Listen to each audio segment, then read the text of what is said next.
Welcome students to my channel.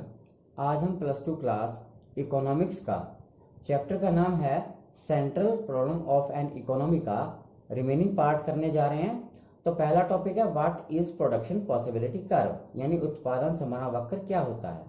यानी एक ऐसा कर्व जो दिए हुए साधन और तकनीक में, यानी टेक्निक भी हमारी कांस्टेंट है और साधन भी जो गिवन है वही है, तो दो वस्तुओं की वैकल्पिक संभावनाओं यानी अल्टरनेटिव सॉल्यूशंस को प्रकट करता है। तो मैं एक एग्जांपल ले रहा हूं यहाँ पे आपके सामने। यहाँ वस्तुएं गिवन है, एक तो गेहूं और दूसरा कपड़ा। गेहूं को टनों में दिखाया गया, कपड़े को यूनिट्स में दिखाया गया। तो ये संभावना दिखा रही है कि गेहूं तो अगर बिल्कुल प्रोड्यूस नहीं करना तो कपड़ा 12 यूनिट्स प्रोड्यूस कर सकते हैं।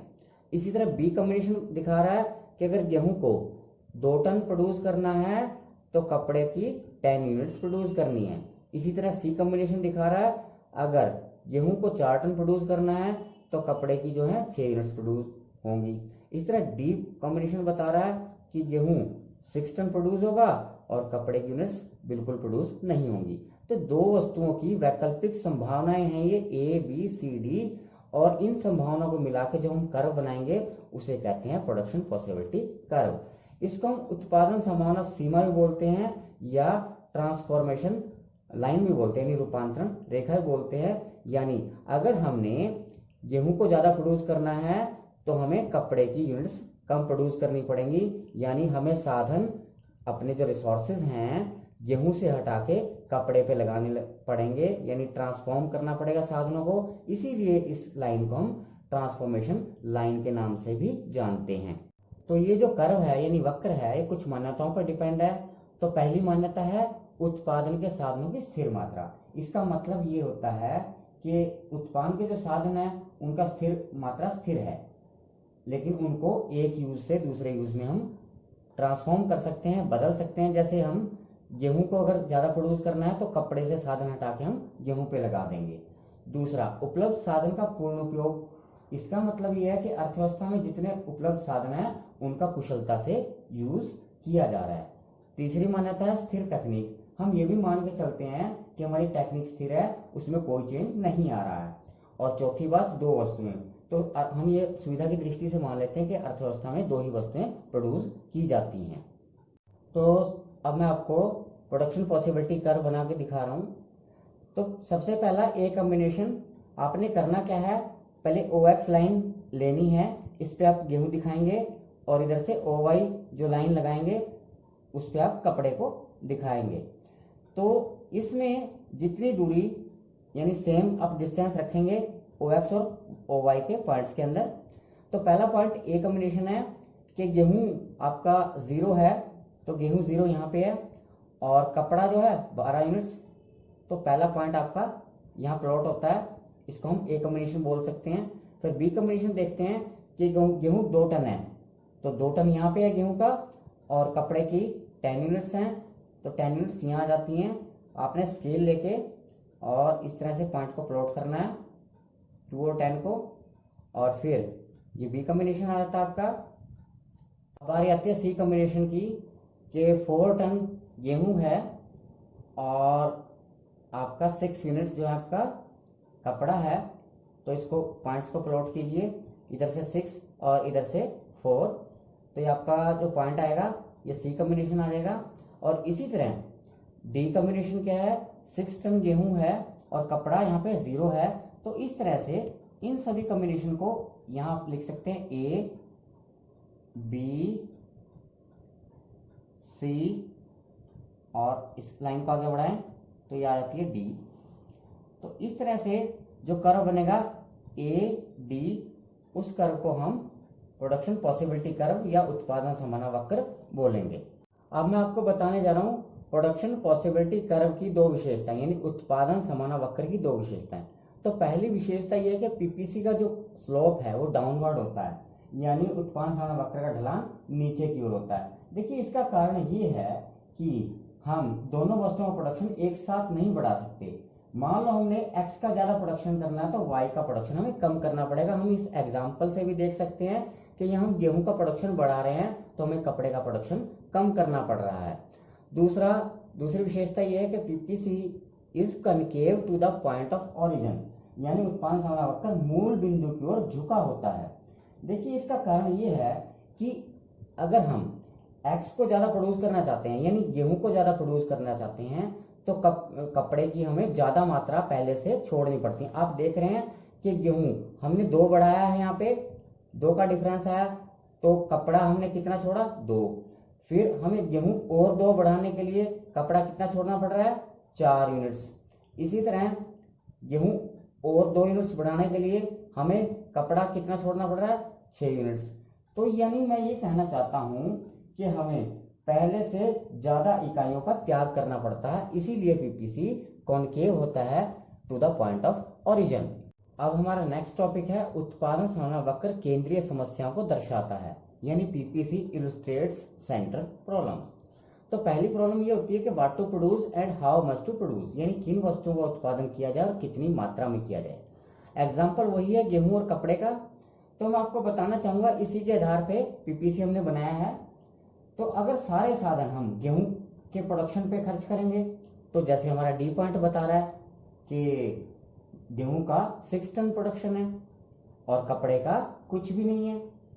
और ऐसे ही यदि सारे साधन हम कपड़े पे खर्च करते हैं तो कपड़े की 12 यूनिट्स आ जाएंगी और गेहूं की कोई यूनिट्स प्रोड्यूस नहीं होगी, जैसा कि ए पॉइंट से पता चल रहा है।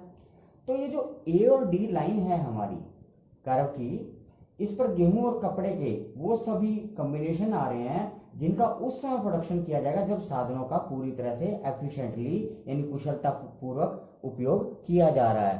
तो आप इसको एग्जाम्पल में भी देख सकते हैं। अब नेक्स्ट पॉइंट है हाउ टू प्रोड्यूस, यानी प्रोडक्शन कैसे करना है, यानी उत्पादन कैसे करना है। इस समस्या का संबंध जो है प्रोडक्शन की टेक्निक को चुनने से होता है।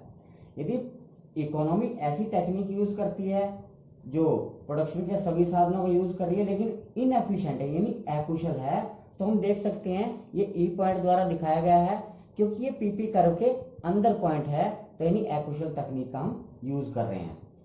क्योंकि हमारा जो प्रोडक्शन है वो पीपी तक जा सकता है, यानी पीपी लाइन तक हम प्रोडक्शन कर सकते हैं, पी से लेकर पी तक। अब हमें पता चल रहा है कि अकुशल तकनीक है, लेकिन यदि हम कुशल तकनीक का यूज करेंगे तो या तो किसी एक वस्तु का प्रोडक्शन बढ़ा सकते हैं। देखिए हम ए पॉइंट्स पे देख रहे हैं कि ये जो है वाई वस्तु का प्रोडक्शन बढ़ रहा है, एक्स का कम है, या सी से देखते हैं कि वाई का कम है बट जो एक्स वस्तु है उसका प्रोडक्शन 10 हो चुका है। और पॉइंट बी ये बता रहा है कि हम 7 वस्तुएं वाई की बना सकते हैं और 7 वस्तुएं एक्स की बना सकते हैं। तो या तो हम किन्हीं 2 वस्तुओं को बढ़ा सकते हैं अच्छी तकनीक को लगा के, या किसी एक वस्तु का प्रोडक्शन बढ़ा सकते हैं। अब हमारा नेक्स्ट पॉइंट है फुलर यूटिलाइजेशन ऑफ रिसोर्सेज, यानी साधनों का पूर्ण उपयोग। तो हमने एक पीपीसी बनाया है, ओ एक्स एक्स पे हमने गेहूं लिया है और ओ वाई एक्स पे हमने क्लॉथ लिया है यानी कपड़ा लिया है, और एडी हमारा पीपीसी है यानी प्रोडक्शन पॉसिबिलिटी कर्व है। तो पी पॉइंट दिखा रहा है कि फुल यूटिलाइजेशन है रिसोर्सेज का, क्योंकि ये एडी लाइन के ऊपर है, और एम और एन पॉइंट्स पीपीसी के अंदर हैं, ये अंडर यूटिलाइजेशन ऑफ रिसोर्सेज हैं, यानी साधनों का कम प्रयोग यहाँ किया गया है। तो नेक्स्ट पॉइंट है ग्रोथ ऑफ रिसोर्सेज, यानी साधनों का विकास। तो ओ एक्स एक्स पे हमने गेहूं को शो किया है और ओ वाई एक्स पे हमने कपड़े को शो किया है। तो ये एडी जो है हमारा प्रोडक्शन पॉसिबिलिटी कर्व है यानी पीपीसी है ये हमारा।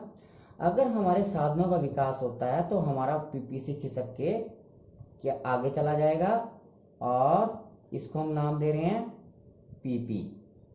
तो यानी हम एडी की तुलना में पीपी पे ज़्यादा प्रोडक्शन कर पाएंगे, क्योंकि गेहूं का भी ज़्यादा प्रोडक्शन होगा और कपड़े का भी ज़्यादा प्रोडक्शन होगा। तो इस तरह से आप देख रहे हैं कि साधनों का विकास होने से पीपीसी ग्रोथ ऑफ रिसोर्सेज को दर्शा रहा है। अब हमारा नेक्स्ट टॉपिक है शिफ्टिंग या रोटेशन ऑफ पीपीसी, यानी पीपीसी का खिसकाव या घुमाव। तो मैं आपको बताना चाहूंगा उत्पादन सामना वक्र सदा कांस्टेंट नहीं रहता, ये कुछ कारणों से या तो खिसक जाता है या वो घूम जाता है। तो कारण क्या है, एक तो है चेंज इन रिसोर्सेज यानी साधनों में चेंज होना, और दूसरा है चेंज इन टेक्नोलॉजी यानी तकनीक में चेंज होना। तो हम सबसे पहली बात करेंगे चेंज इन रिसोर्सेज की। तो चेंज इन रिसोर्सेज यानी साधनों में चेंज यानी परिवर्तन। तो पहला मैं पॉइंट्स लेके चल रहा हूँ इसके अंदर रिसोर्सेज आर इंक्रीज, अगर हमारे साधन बढ़ जाते हैं तो हमने यहाँ एक पीपीसी बनाया है। ओ एक्स पे हमने चीनी ली है, ओ वाई एक्स पे हमने कपड़ा दिखाया है। तो ये भी हमारा पीपीसी है। यदि हमारे पास साधन बढ़ जाते हैं तब हम चीनी और कपड़ा दोनों का प्रोडक्शन बढ़ा सकते हैं और हमारी पीपीसी आगे की ओर खिसक जाएगी, और खिसकने के कारण हमारा जो पीपीसी लाइन बनेगी यानी ए बी जो है अब आगे खिसक के क्या बन जाएगी, A1 और B1। तो हम कह सकते हैं पहले ए बी से खिसक के ये हो गई है A1 और B1। अब इसमें बी पॉइंट है रिसोर्सेज आर डिक्रीज, यानी साधनों में कमी। यदि हमारे साधन कम हो जाएं तो हम दोनों वस्तुओं का कम उत्पादन कर पाएंगे। तो जैसे हम चित्र में देख रहे हैं, पहले हम जो प्रोडक्शन कर रहे हैं ए और बी हमारा पीपीसी कर्व है, और अगर हमारे रिसोर्सेज कम हो जाते हैं तो पीपीसी खिसक के हमारी पीछे आ जाएगी, यानी A1 और B1 यानी नीचे की ओर आ जाएगी, और हम दोनों वस्तुओं का कम प्रोडक्शन कर पाएंगे।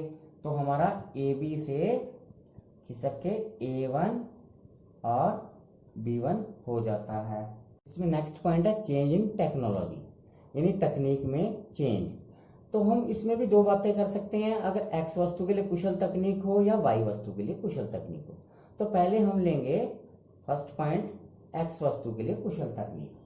तो देखिए, वस्तु एक्स के लिए कुशल तकनीक का मतलब होता है जो उपलब्ध हमारे साधन हैं उनका यूज करके एक्स की मात्रा का हम ज्यादा प्रोडक्शन कर सकते हैं। तो इससे हमारा पीपीसी जो है वो घूम जाएगी, खिसकेगी नहीं। तो डायग्राम कुछ इस तरह से बनेगा। अब देखिए, ये आप देख रहे हैं कि हम एक्स का ज्यादा प्रोडक्शन कर पा रहे हैं। तो अब जो पॉइंट है वो पहले हमारा था ए बी, और अब ये घूम के क्या हो गया A1। इसी तरह वाई वस्तु के लिए कुशल तकनीक, इसका मतलब यह है उपलब्ध साधनों के द्वारा वाई का ज्यादा मात्रा में प्रोडक्शन करना। तो इसमें भी प्रोडक्शन पॉसिबिलिटी कर्व घूम जाएगी, खिसकेगी नहीं। तो जैसे हमने लिया है ए बी पॉइंट, तो अब हम वाई का ज्यादा प्रोडक्शन कर पाएंगे और एक्स का प्रोडक्शन उतना ही रहेगा हमारा। तो हमारा नया पीपीसी क्या होगा, A1। तो पहले हम ए बी प्रोडक्शन कर रहे थे, अब जो रोटेट होके यानी घूम के A1 B हो गई है। और इसी में चेंज इन टेक्नोलॉजी के अंदर हम थर्ड पॉइंट ले सकते हैं एक्स और वाई दोनों के लिए कुशल तकनीक। तो अगर दोनों वस्तुओं के लिए कुशल तकनीक का यूज करेंगे तो दोनों वस्तु एक्स और वाई का हम ज्यादा प्रोडक्शन कर पाएंगे। तो हमारी पीपीसी जो ए बी है वो खिसक के अब A1 B1 हो जाएगी, A1 B1 हो जाएगी, यानी पहले ए बी थी अब खिसक के हो गई है A1 और B1। अब नेक्स्ट टॉपिक है अपॉर्चुनिटी कॉस्ट, यानी अवसर लागत क्या होती है। देखिए, अवसर लागत का मतलब है दूसरे सर्वश्रेष्ठ त्यागे गए विकल्प की लागत। तो एक एग्जांपल से मैं आपको समझाना चाह रहा हूँ। एक मिस्टर राम है, उनके पास जॉब के 4 विकल्प हैं, यानी 4 अल्टरनेट्स हैं। अगर वो बैंक में जॉब करते हैं तो 10,000 पर मंथ मिलता है। स्कूल में अगर पीएन की जॉब करते हैं तो 6,000 पर मंथ मिलता है। गवर्नमेंट के ऑफिस में अगर जॉब करते हैं तो 9,000 पर मंथ मिलता है। इसी तरह अगर शॉप पे काम करते हैं तो 1,000 पर मंथ मिलता है। तो स्वाभाविक है कि राम जो है बैंक में जॉब करेगा, और अगर बैंक में जॉब करेगा तो उसको स्कूल, दफ्तर जो सरकारी दफ्तर है और दुकान पर नौकरी करने के अवसरों का त्याग करना पड़ेगा। तो इसी को ही हम अवसर लागत या अपॉर्चुनिटी कॉस्ट बोलते हैं। अब नेक्स्ट टॉपिक है सीमांत अवसर लागत, यानी मार्जिनल अपॉर्चुनिटी कॉस्ट क्या होती है। देखिए, गुड्स एक्स की 1 यूनिट ज्यादा प्रोड्यूस करने के लिए हमें गुड्स वाई की जितनी ज्यादा यूनिट्स छोड़नी पड़ती है, त्याग करनी पड़ती है, वो वस्तु एक्स की मार्जिनल अपॉर्चुनिटी कॉस्ट कहलाती है। तो स्टूडेंट्स, आपको आज का वीडियो कैसा लगा? अगर अच्छा लगा तो आप इसे लाइक करें, शेयर करें, सब्सक्राइब करें और बेल आइकन का बटन जरूर दबाएं, ताकि आपको मेरी हर आगे आने वाली वीडियो की लगातार नोटिफिकेशन मिलती रहे।